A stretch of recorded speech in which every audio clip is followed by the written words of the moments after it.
옆에 계신 성도님들 반갑게 인사 나누겠습니다. 잘 오셨습니다. 우리 인사하겠습니다. 잘 오셨습니다.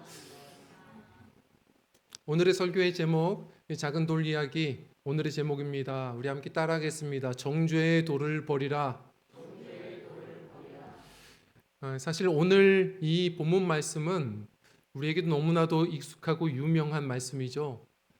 가늠한 여인을 만나 살려주신 예수님에 대한 이야기입니다. 근데 이 본문을 대할 때마다 함께 떠오르는 한 소설 작품이 있지 않습니까?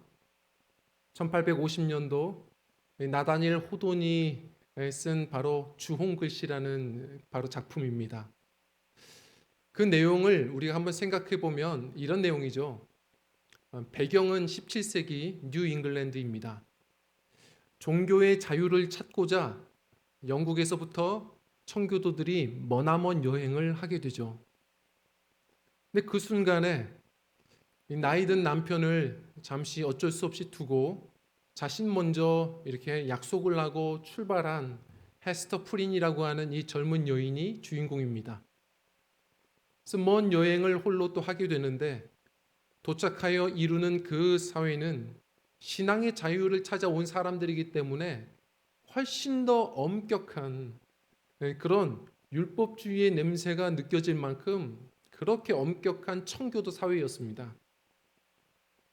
그런데 그곳에서 남편이 기다려도 오지 않고 생사 여부도 사실 잘 모르겠는 그렇게 외로이 홀로 살던 헤스터 프린이 그곳에 부임한 젊고 유능한 한 젊은 목사님 딤스데일이라고 하는 목사님의 그 모습을 보고 사랑에 빠지게 되죠. 두 사람은 결국 사랑하게 되고 넘지 말아야 될 선을 넘어버리게 됩니다. 결국 헤스터 프린의 배가 불러오게 되고 도무지 용납할 수 없는 청교도 사회에서 이 여인은 결국은 사람들 앞에 공개 수치 재판에 그렇게 회부되게 됩니다. 사람들 앞에 서서 이제 이 여인은 추궁당하는 것이죠. 간음은 혼자 하는 것이 아니죠. 누구냐고 자꾸 묻는데 입을 굳게 다뭅니다. 그리고 변명의 여지가 여럿 있었지만 그러나 이 여인은 자신에게 대하는 그 평가를 다 받아들이고 그 죗값을 치르며 살기로 결정을 하죠. 그래서 죽음보다 더 심한 그 사회에서 살아갈 수 없을 만큼 힘든 가슴팍에 A라는 알파벳의 자수를 새겨두고 그렇게 살아갑니다. 이 어덜터리라고 하는 이 말, 간음이라는 뜻의 이 알파벳을 큼지막하게 보시다시피 그렇게 박아두고 살아가는 겁니다.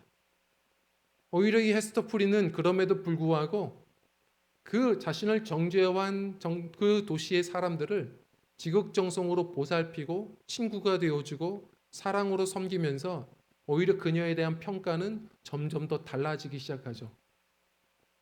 반면에 자신의 죄를 꼭 굳게 입닫고 양심의 가책이 느껴질 때마다 오히려 사람들 앞에 죄의 설교를 쏟아붓고 그러면서 점점 그 양심의 아파움이 느껴져서 그런 비참하게 피폐해지는 그 삶으로 말로를 겪는 그 딤스데일의 목사님의 모습이 이 두 사람의 모습이 대비되어 우리에게 다가옵니다.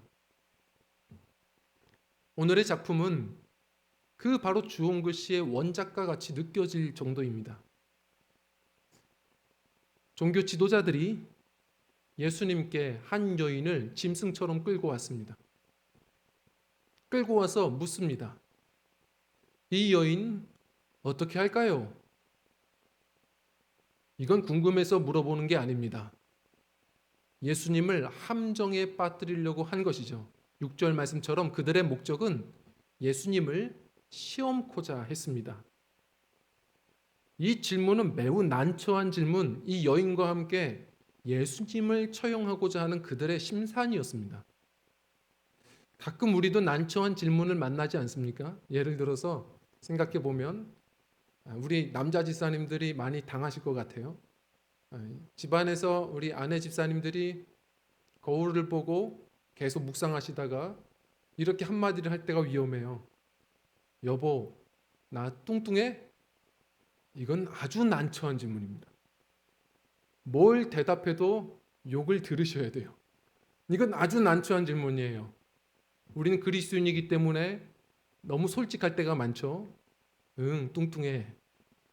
내가 진실로 진실로 말하노니 뚱뚱해. 이렇게 얘기했다가는 난리 나죠. 내가 뭐가 뚱뚱하냐? 네가 더 뚱뚱하다. 뚱뚱한데 보태줬냐? 계속 이제는 욕세례가 이제 옵니다. 근데 그렇다고 해서 우리가 양심이 아프지만 거짓말로 아니 안 뚱뚱해. 그래도 어차피 예민한 질문은 욕먹게 되어 있습니다. 안 뚱뚱해가 뭐냐? 왜 날씬하다고는 못하냐? 영혼 없이 대답한다. 내가 지금 몇 킬로 쪘는데 안 뚱뚱하다고 하냐? 관심이 없는 거 아니냐? 그래서 지혜로운 오래 경험이 있는 남자 집사님들은 그런 질문이 올 때마다 그냥 잠에 드시죠. 어딜 나가시든지. 이건 난처한 질문입니다. 그런 빼도 박도 못하는 그런 질문이 우리에게 때로는 경험되거든요. 예수님에게 찾아온 이 질문은 훨씬 더 심각하고 빠져나올 수 없는 함정 같은 질문이었습니다. 예를 들어서 이 가늠한 여인 예수님이 돌로 치지 마라 하시면 지금 이 유대 사회 그들에게는 여전히 율법이에요. 모세의 율법에 보면 사회를 지키기 위해서 어쩔 수 없는 이러한 법조항들이 있었는데 바로 이 간음하는 자들은 남자와 여자를 다 돌로 죽이라고 말했어요. 그래서 예수님이 돌로 치지 마라고 하면 그것은 모세의 이 유대법을 어기는 겁니다. 근데 반면에 돌로 쳐라 하면 물론 사람들도 예수님 곁을 떠날 거예요. 이래도 저래도 떠납니다. 예수님은 좀 다를 줄 알았는데. 그리고 또한 그것은 그 당시 처형권은 로마에게 있는 거거든요. 로마법을 또 어기는 거예요. 이것은 한마디로 뭘 얘기해도 유대법을 어기든 로마법을 어기든 그들도 해결할 수 없는 아주 어려운 질문으로 예수님을 잘 됐다 싶어서 이 성전 앞에서 예수님을 지금 처형하려고 한 겁니다. 근데 그 순간에 우리가 알다시피 예수님은 갑자기 땅에 몸을 구부리시더니 글씨를 쓰십니다. 그리고 한참 있다가 이렇게 멋지게 한마디 하시죠. 너희 중에 죄 없는 자가 먼저 돌로 쳐라. 이거 돌로 치라는 겁니까? 말라는 겁니까?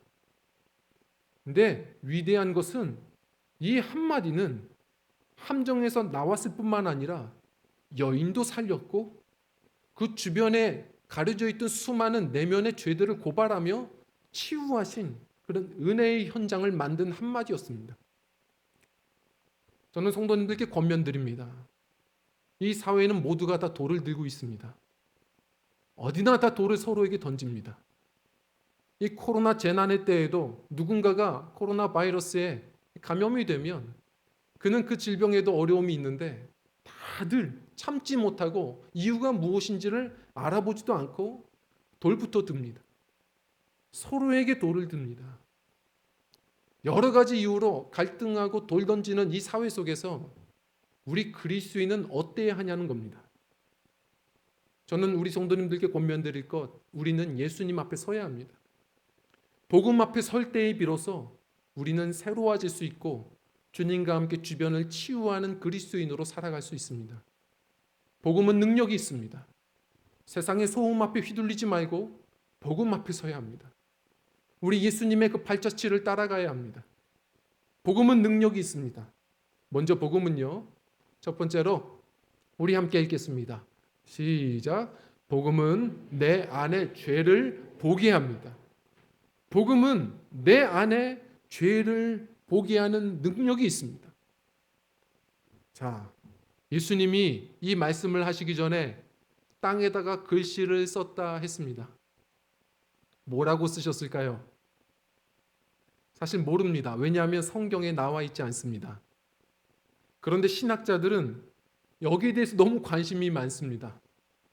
뭐라고 글씨를 쓰셨길래 글씨를 쓰시는 그 글씨 내용서부터 사람들의 팔을 내리게 하실 수가 있었을까? 이 분위기를 역전시킬 수 있었을까? 그 글씨에는 뭔가 대단한 그런 문장과 그 단어들이 있을 거다. 사람들이 관심이 많았어요. 그래서 몇 가지를 의견이 나눕니다. 우선은 어떤 사람들은 아마도 먼저 십계명을 쓰셨을 거다. 왜? 우리가 알다시피 십계명은 모든 율법의 이 축소판이에요. 그래서 십계명을 쓰다 보면 사람들이 이 죄에 안 걸려드는 사람들이 없어요. 그래서 다들 자신의 죄를 한번 돌아보고 양심의 가책을 먼저 하나님이 주님이 그렇게 주셨던 일이 바로 그 땅에 글씨를 쓰신 일이었다. 이렇게 얘기하는 분들이 있어요. 일리가 있습니다. 근데 또 어떤 분들은 좀 재밌어요. 저는 그렇게 보지는 않는데 어떤 분은 뭐라 그러냐면 예수님이 그 동네에 소문난 똑같은 가늠한 사람들의 명단을 쓰셨을 것이다. 이렇게도 얘기해요. 나는 너희들이 한 일을 알고 있다. 그러면서 뭐 철물점 박 사장, 그리고 모 회사 김대리 이렇게 쭉 써내려갈 때 박 사장부터가 돌을 내려놓고 어떻게 알았지? 그리고 김대리 또 떨어뜨리고 또 도망가고 재밌고 흥미로운 얘기지만 사실 그랬을까? 저는 그렇게 보지는 않습니다. 또 하나의 의견이 있는데 아마 그냥 주님이 하신 말씀 그대로를 먼저 글로 쓰셨을 거다. 너희 중에 죄 없는 자가 먼저 돌로 쳐라. 왜 먼저 글로 썼냐면 이해가 되거든요. 그 당시는 우리가 생각하는 것보다 문맹률이 대단했습니다. 사실 신학자들 중에서는 예수님은 어떻게 글자를 배웠지도 논의해요. 문맹률이 굉장했을 때였는데 그 당시 글씨 읽을 수 있는 사람들은 종교 지도자들, 지식인들입니다. 그리고 대부분들은 무엇이 선인지 악인지도 모르고 우르르 군중 심리로 따라가는 거거든요. 예수님은 이 폭도들을 먼저 캄다운 시키는 거예요. 진정시키며 글씨를 쓰시면서 집중시키시고 그래서 먼저 글씨를 쓰시면서 글씨를 알아보는 이 종교 지도자들부터 지식인들부터 돌을 내려놓게 하고 그래서 모든 사람들을 함께 나중에 돌을 내려놓게 하시는 지혜로운 주님의 전략이셨다. 일리가 있습니다. 서로의 의견은 다르지만 분명한 것은 한 가지 공통적인 게 있습니다. 모두의 죄를 보게 하셨다는 겁니다. 이 여인만이 아니라 모두가 다 죄인이라는 것을 알게 하셨다는 겁니다. 제가 큐티를 저녁마다 제공을 해드리면서 묵상한 것을 드리면서 가끔 하는 말씀 기억나실 겁니다. 얼마 전에 한 공직자가 죽음을 맞이하면서 사회는 양분화됐습니다. 의인이었다. 아니다. 그 사람은 죄인이다. 세상은 그렇게 갈라지지만 성경은 딱 한 종류의 인간밖에 없습니다. 모든 사람은 죄인입니다.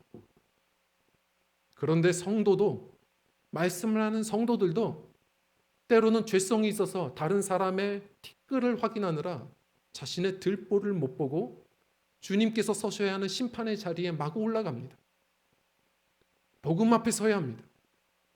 주님은 먼저 내 죄를 보게 하시고 모두가 서로의 탓을 할 때 내 탓을 말하며 끌어안고 회개하는 그 사람들이 바로 참된 성도들입니다. C.S. 루이스가 뭐라고 말했냐면 죄는 동물적인 본능의 죄가 있고 악마적인 본능의 죄가 있다. 이 여인이 동물적인 본능의 죄를 범했다면 이 종교 지도자들은 이게 뭔지 알면서 여인의 생명이 지금 이뤄져가는 이 순간을 즐기고 멸망을 즐거워하고 예수님 앞에서 용서와 구원의 기쁨을 차단시켜버리는 악마적인 본능의 죄가 있었다. 누가 더 큰 죄인입니까? 다 죄가 있고 내 안에도 죄가 있음을 알아야 합니다. 말씀은 거울입니다. 나를 유일하게 보게 하는 거울이거든요. 그래서 늘 복음 앞에 성도는 서야 실수하지 않습니다.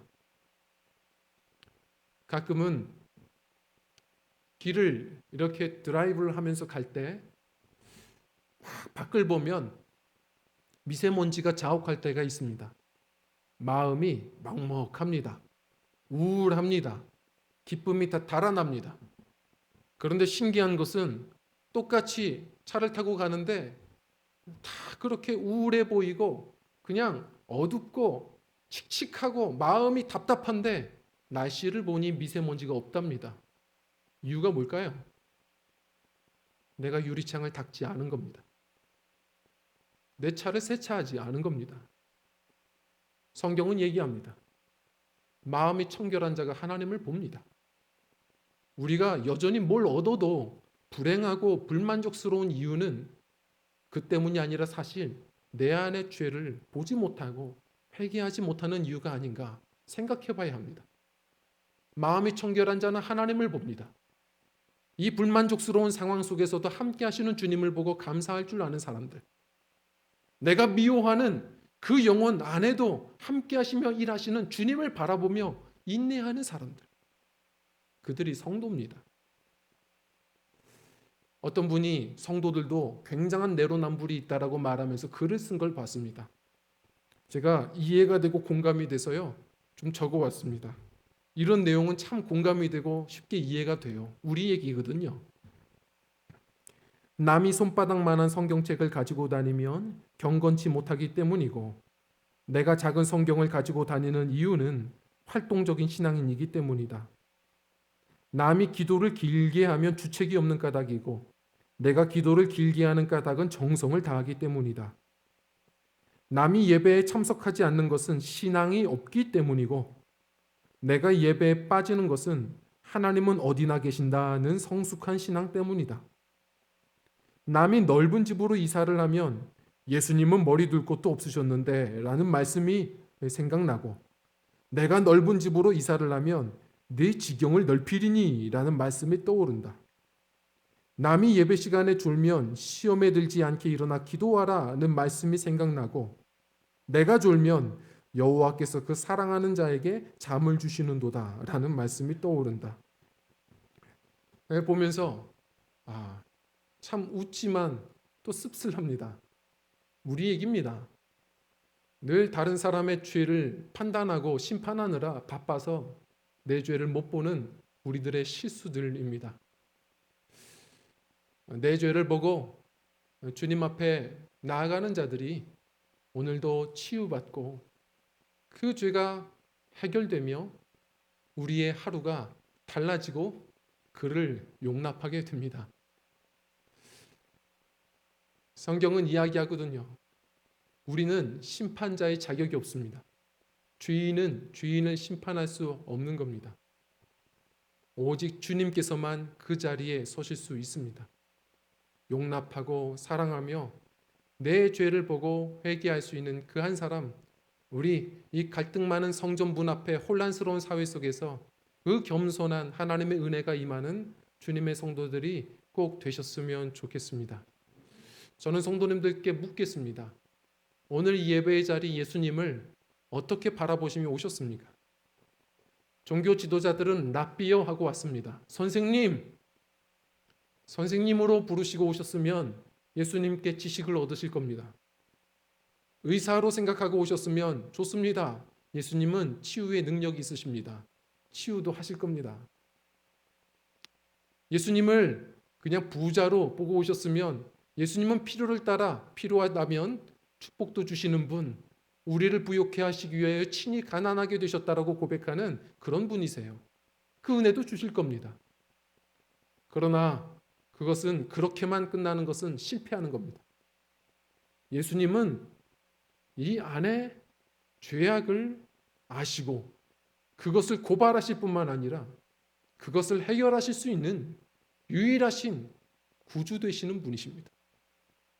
나의 구주 되시는 분, 나의 죄악을 도말하시는 분, 오늘도 이 죄악을 깨끗게 하시는 우리 예수 그리스도 주님을 바라보며 주님께 그 복음 앞에 나아갈 수 있는 승리하는 성도요 은혜 충만한 이 예배가 되기를 주 이름으로 간절히 부탁을 드립니다. 그리고요 두 번째로 복음은 우리 함께 읽겠습니다. 시작. 복음은 빛으로 나아가게 합니다. 아멘. 복음은 더 나아가 빛으로 나아가게 합니다. 주님 말씀하십니다. 여자여 나도 너를 정죄하지 않는다. 유일하게 정죄할 수 있는 죄 없는 예수님이 용서하겠다고 하십니다. 그리고 너는 가라. 잊지 마십시오. 우리도 이 여인입니다. 용서받은 죄인들입니다. 그러나 거기서 멈추지 않고 주님의 말씀 따라 더 나아가야 합니다. 예수님의 손과 발이 되어서 용서받은 자들로, 은혜 입은 자들로 나아가 우리는 주님의 그 빛 되신 그 귀한 사명을 함께 감당하는 세상의 빛된 사명자들이 되셔야 합니다. 그러셔야 해요. 우리 말씀을 한번 읽어보도록 하겠습니다. 우리 11절 말씀 같이 읽겠습니다. 11절입니다. 시작.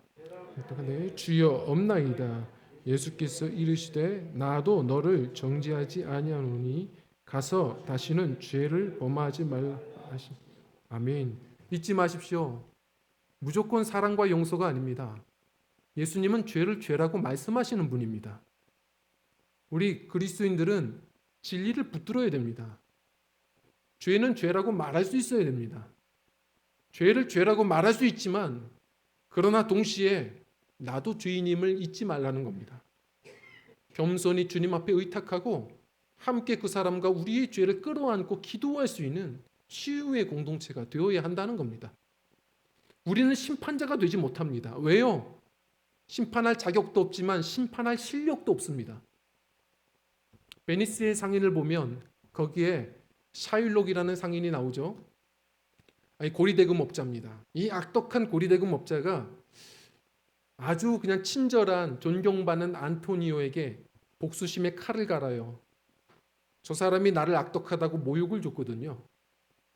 그러니까 칼날을 갈다가 기회가 왔습니다. 이 안토니오가 친구에게 돈 빌려주다가 오히려 조용히 샤일록에게도 돈을 청구하죠.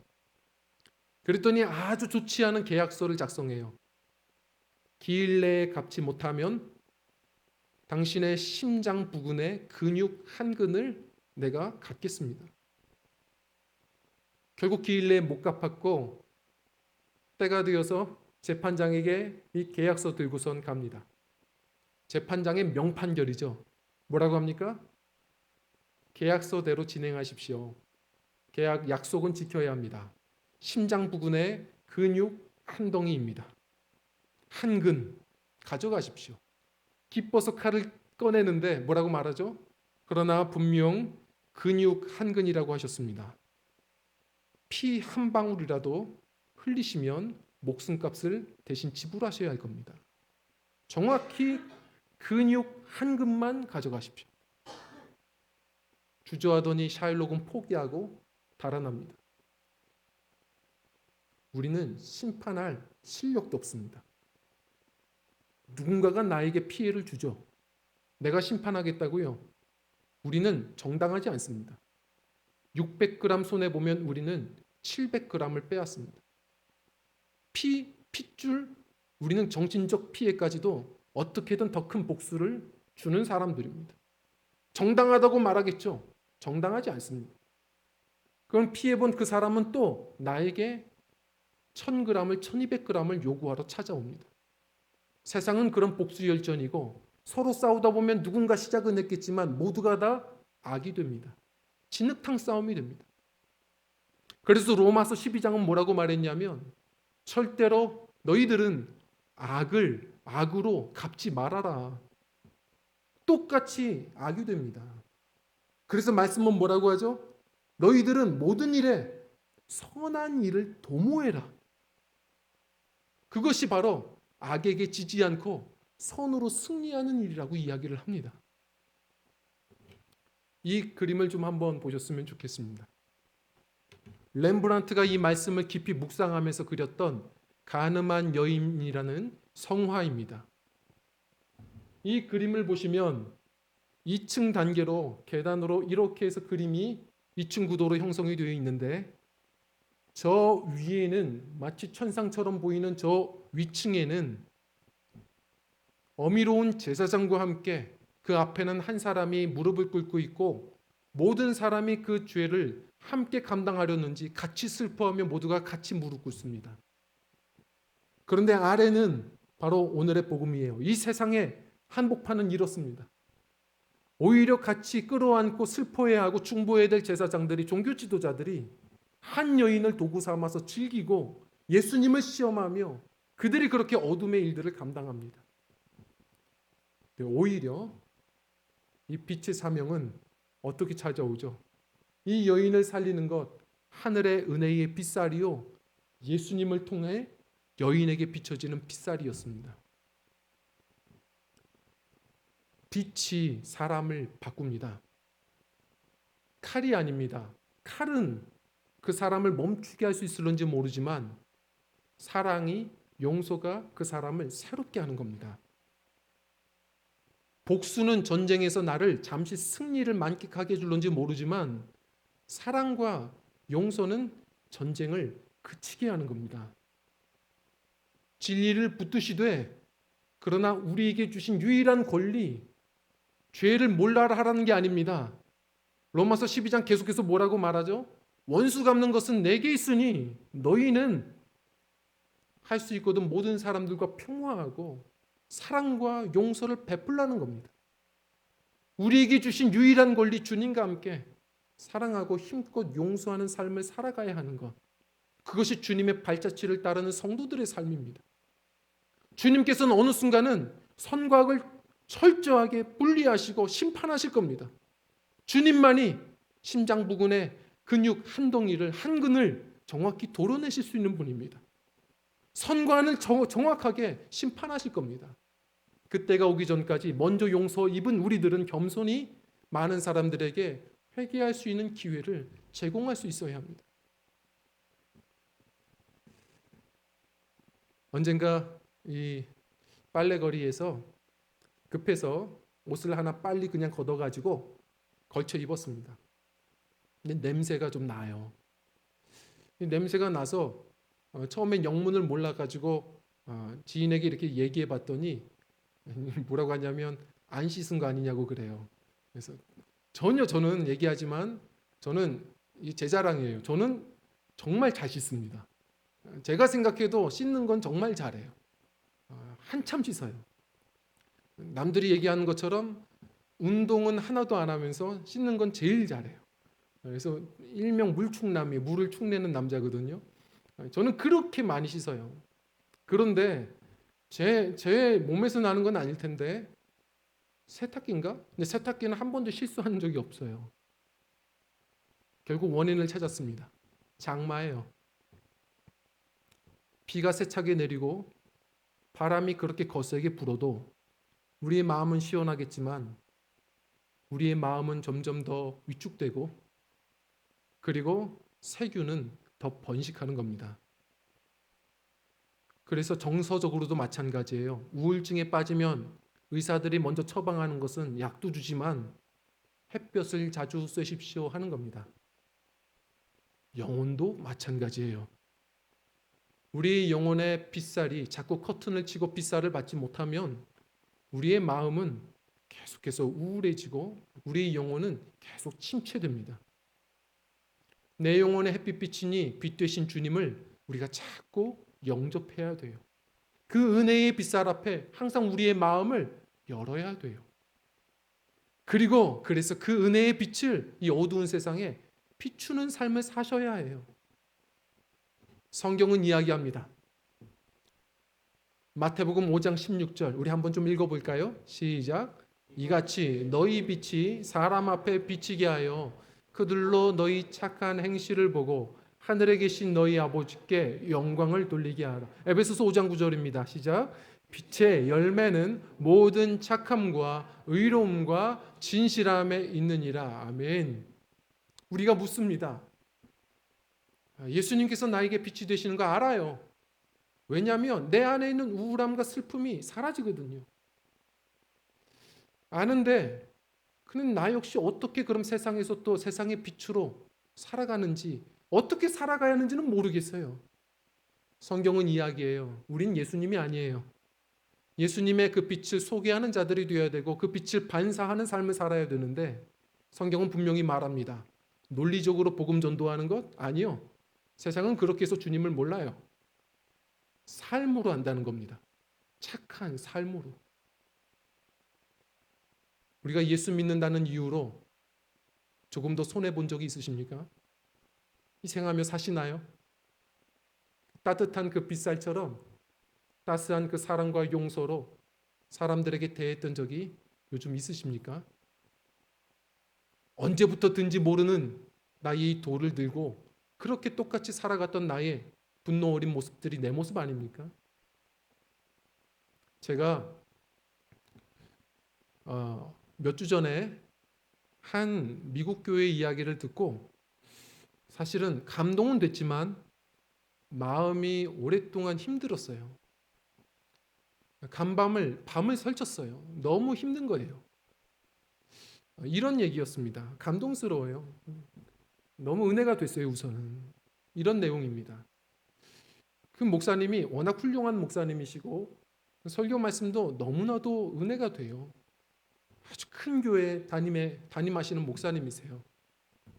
근데 이 목사님이 그날따라 목사님답지 않게 자꾸 설교하는데 얼버무리시더니 급기야 이렇게 눈물을 좀 흘리시고 울먹울먹이시면서 말을 더 잊지를 못하시는 거예요. 그러면서 결국 한마디를 하세요. 오늘 제 설교는 여기까지입니다. 금세 끝났어요. 그리고 오늘은 대신해서 한 집사님이 이어서 특별하게 간증을 전해 주실 겁니다. 사람들이 영문을 몰랐는데 나이가 지긋하신 한 노 집사님이, 이 남자 집사님이 강단에 오르세요. 오르셔서 가만히 계시다가 나지막한 목소리로 간증을 시작하셨어요. 무슨 말을 하시나 싶었어요. 50년 전 이때쯤이었습니다. 저는 제 아들과 아들의 친구와 셋이 함께 휴가를 보내기로 했습니다. 그래서 낚시 여행을 하고자 작은 배를 빌려서 먼 바다로 한번 나가봤습니다. 그런데 예상치 못한 거센 바람과 그 물살로 그 배는 전복되었습니다. 저는 있는 힘을 다해서 결국 헤엄쳐 결국은 배로 돌아와 어떻게든 살아났지만 그러나 두 아이는 죽어갑니다.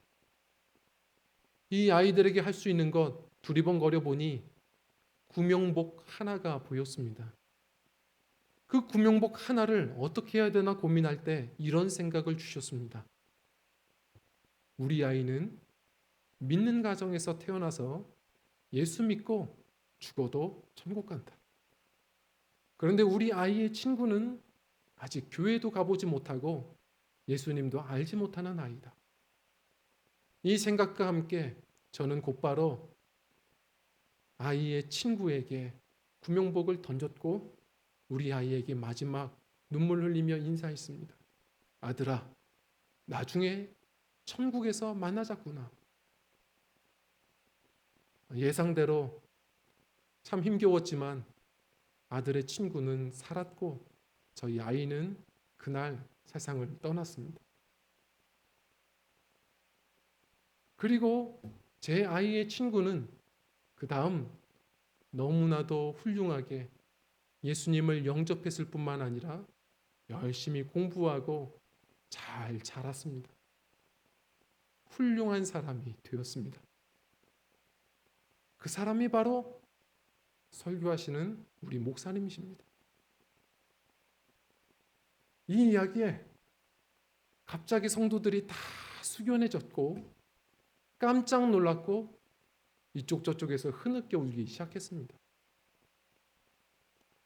예수님의 사랑과 같은 이 이야기가 우리에게는 성경을 볼 때마다 판타지처럼 여겨졌는데 그렇게 살아본 한 분의 이야기를 그리고 그 열매를 보게 되면서 많은 사람들이 큰 감동을 얻는 시간이 되었던 것이죠.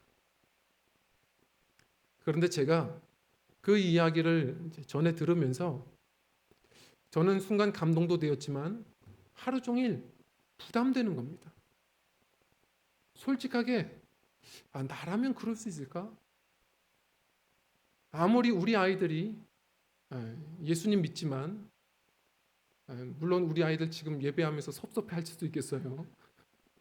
예수 믿어서 분명 천국 가겠지만 믿지 않은 아이의 친구라고 해서 판단이 되었을지라도 주님이 주신 그 판단의 뜻 앞에 순종해 볼 수 있을까? 너무나도 이게 저 스스로가 힘겨운 거예요. 스스로를 솔직하게 보면서 너무나도 어려운 겁니다. 내가 그럴 수 있을까? 그걸 모르겠어요. 근데 모르겠지만 그 밤에 또 하나 드는 생각은 내가 그렇게 할 수 있을는지는 모르지만 분명한 것은 물론 너무 우리가 과한 것을 우리가 오늘 나누었지만요. 그러한 손해보는 삶과 사랑과 희생과 용서, 그리스도의 향기 나는 뭔가 남다른 그 인생 속에서